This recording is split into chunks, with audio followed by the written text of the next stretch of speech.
ever wondered how to find peace and tranquility when you're facing a difficult hour or difficult year and period in your life?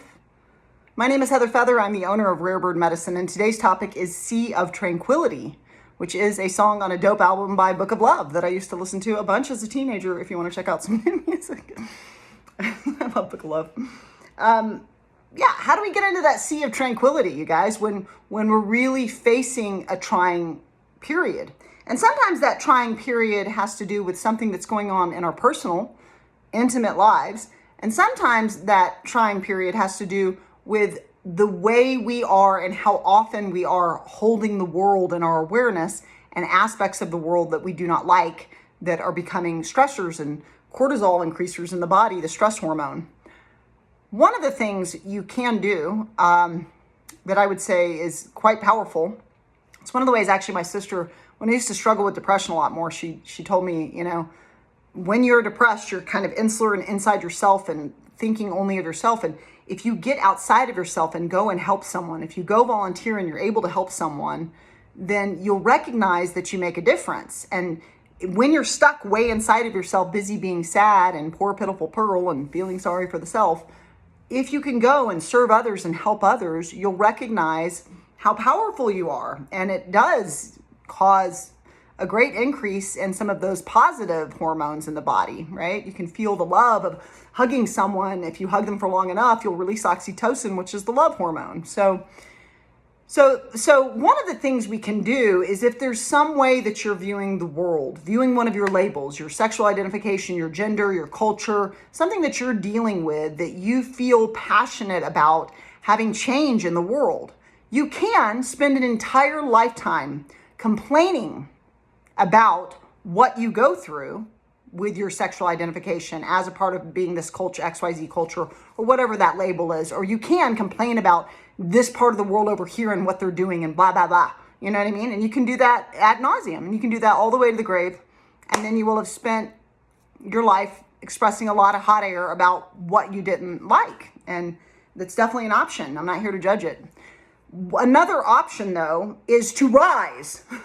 Get up with a sovereign, autonomous being that has a physical body that can do things in the world and go do something about it.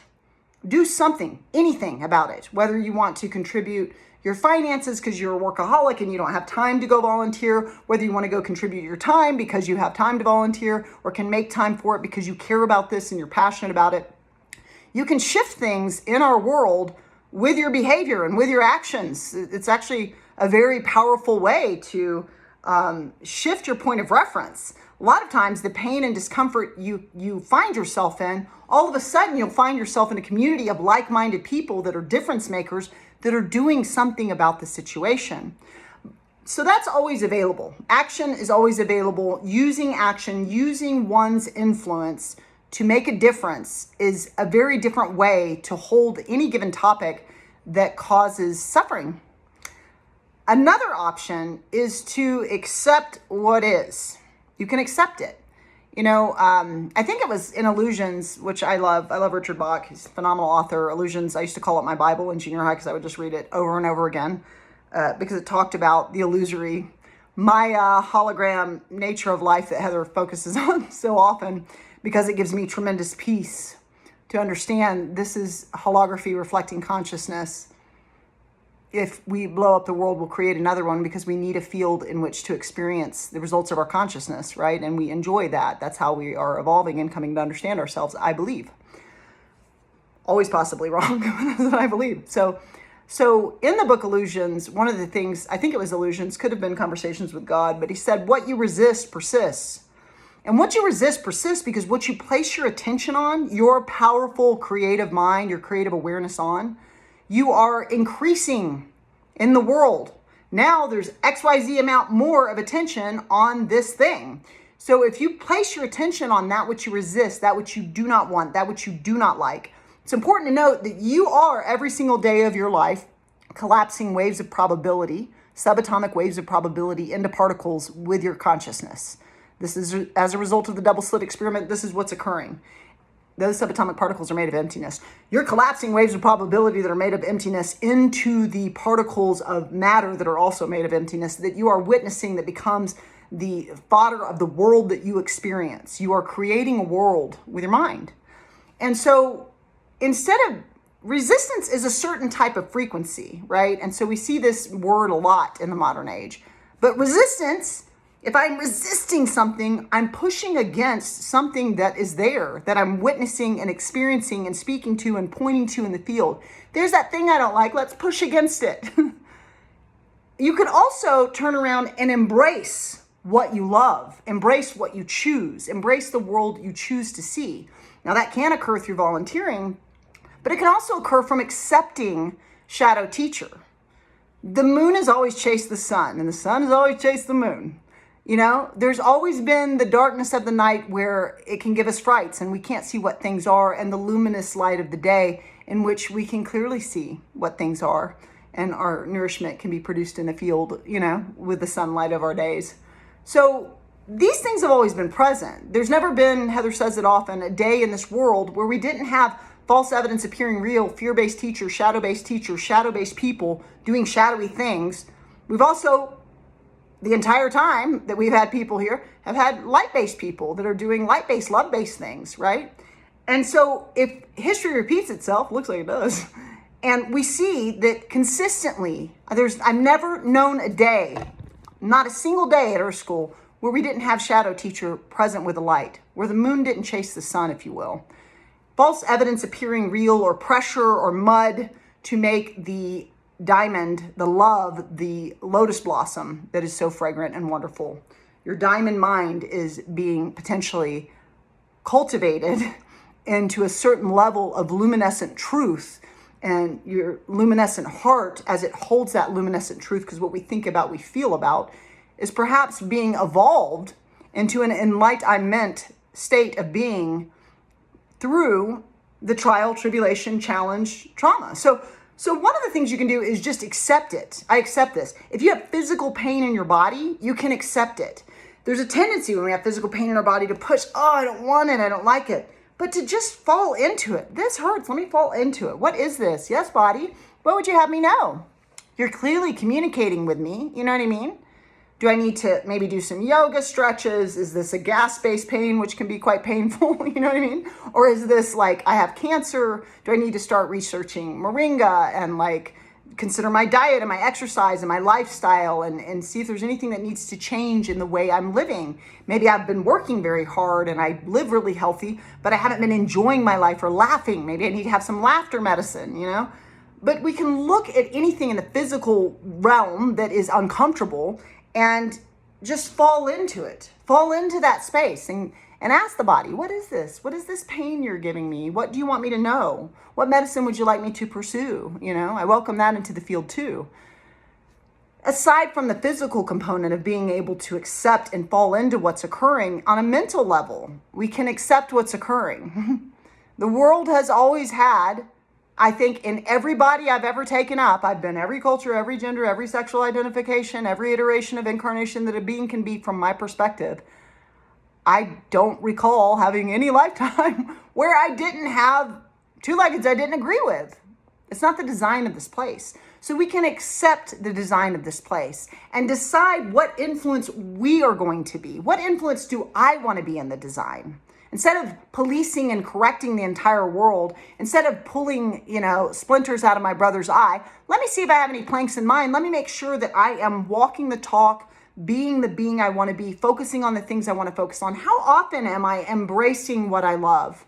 And how often am I fighting against and resisting and pushing and pointing to the reality, or the quantum waves of probability becoming the particles of what I witness? How often am I continuously pointing to it? And how often am I recreating anew as a creative mind in this paradigm? So as we accept, we can also redirect our attention. So you can get active right now on topics that you feel passionate about. You can come into a state of surrender and acceptance. And you can also move into creating what is in alignment. You can go, these are all the things I don't like about the world. These are all the things I don't like about my life. What is the opposite of that? And then you can pour your undivided energy, which is what you are made of, no matter how often you say you're tired every breath you're made of energy. And then you can take that energy and you can pursue a job that serves what it is you believe in, a volunteer gig that serves what you believe in, an entire existence as a creative mind that is more of what you want to see. And you can add that into the world, and you can sprinkle that in there, as many before us have done, as we stand on the shoulders of giants. I've been practicing for some time. Heather Feather believes, as I mentioned in this and many videos, that reincarnation is a thing. I believe that because as a deeply spiritual woman, I've studied decades and decades of spiritual information, and I've studied tons of reincarnation cases and stories, those that have been followed up with following the scientific method. And I find a huge burden of proof that reincarnation is a real thing. Even Edgar Cayce, who wanted to become a Baptist minister, started talking about reincarnation and pulling up all these, even people that don't want to connect to it tend to offer it. That's happened a bunch in the field, aside from children knowing things that they definitely should not know. And there's so many iterations of this that I found. Teach their own. I don't need you to believe in reincarnation. But as a person that does believe in this, I tend to practice a little bit of a lot of things because I believe I am all the cultures. You're experiencing Heather Feather, a white woman with she, her pronouns, cis female, blah, blah, blah, blah. But I don't experience myself that way. I experience myself as all of the cultures. I experience myself as all of the genders, all of the sexual identifications. And in this iteration of incarnation, I have a tendency to do this. You know what I mean? But it is not the all that I am. And so from the perspective of the all that I am, I often practice things from different faith traditions because I've had many lifetimes as a Muslim, many lifetimes as an atheist, I've done all the things, you know what I mean? I've been practicing this past month, inshallah, in the Muslim faith tradition. Inshallah means as God wills it. And so I've really had a lot of trial and tribulation. Maybe you can relate. My whole entire life, but also the past few years have been in some ways deeply, deeply graceful. And in some ways, very challenging. And I've been practicing in the challenging moments, inshallah, as God wills it. So whatever it is you believe, maybe it's not Allah, maybe it's God, maybe it's goddess, maybe it's, maybe it's science. As science wills it, so shall it be. There's math back of all of these things. There's math. And, I just got in a car accident not too long ago. I'm well on the road to recovery and healing and I've had many miracles as a result of that car accident, which I take a knee to all of divinity and all its iterations. But I had a lot of trial and tribulation leading up to the car accident, with the car accident, and I just surrendered. It's just as you will it, so shall it be. Let me accept the outpicturing that is in front of me. Let me not resist and push against that which is the lesson that evolves me.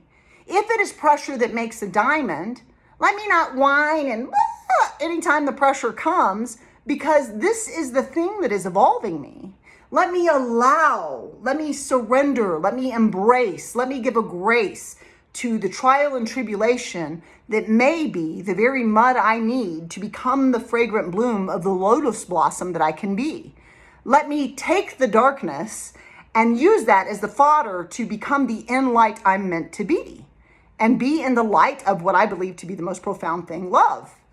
And so without the contrast of that which we perceive to be what we don't want, don't like, didn't ask for this, what would you be doing with a lifetime? What would you be creating if you didn't have those that disagreed with you? If everyone just sang Kumbaya and we were all like, yes, we all agree and we all speak the same words at the same time in the same way because we all think the same.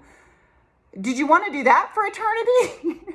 So it's possible that which is difficult, that which is hard, that which is trying is actually serving you. And holding it in that context, accepting it, starting by just accepting it. I accept this trial and tribulation. And then deciding where you want to go from there. With this trial and tribulation, do I want to become very devoted to this and volunteer about it? Do I want to just be in a surrendered grace about it? Do I want to step into living my faith by trusting that divinity has a far better idea than what it is my soul needs to evolve? And I'm just going to start accepting every single day as it comes and stop whining about it and complaining about it, but just instead go, that person I like doesn't like me. Okay, I'm not going to cry a river of tears. I'm going to assume a no for you is a no for me, right? We just start stepping into a greater state of acceptance and finding, how can I find acceptance? Oh, my so-and-so broke up with me. Okay, I accept it. You know what I mean? Instead of resisting it.